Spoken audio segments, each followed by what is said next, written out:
Hi there, everybody. I, like many people, have been collecting the new Lego Harry Potter Collectible Minifigure Series, and in that series comes a new version of Dobby, and it just started making me wonder the question, how does this new version differ from the old, and which one actually represents Dobby better, Dobby from the movies? So I've been kind of watching the movies, and I have gone out and grabbed another Dobby, the Dobby from the original or older version of Dobby that has been in older Lego sets.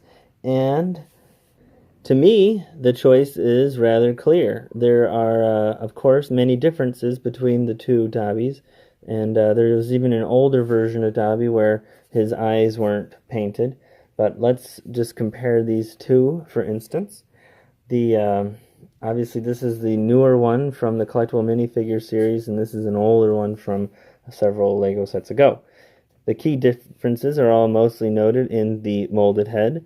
If you actually compare the two, you'll see that the ears have a lot more sculpting and definition, more almost anatomical in these, whereas these almost have a sort of a winged look. The nose has nostrils in this version and has a little bit more of a taper and a rounded point, whereas this nose is much more rounded, much more pointy. The head has more sculpting, more of a furrowed brow, and obviously the lips on this one are molded.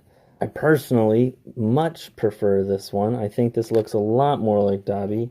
This version has a much better printing for the eyes. It has printed lips for some reason as opposed to sculpted lips. The printed lips and printed eyes, I think this is the key difference here. I think this is what Lego was going after. When they do, I think they've refined their process for printing eyes like this. These almost look like they've been painted, and these were notorious for having the eyes rub off. The painting just kind of would get worn off and rubbed off with play, and I'm sure that was a huge letdown for a lot of people.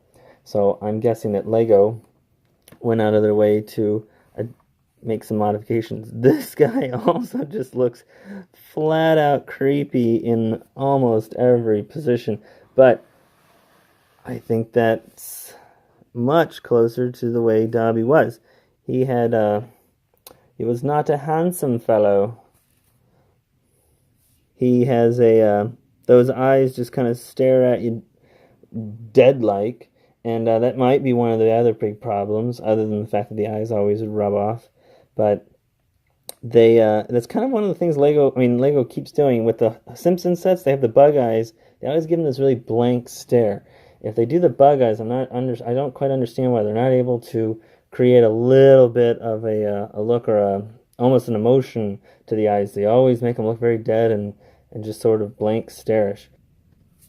Let's also look at the back of their heads.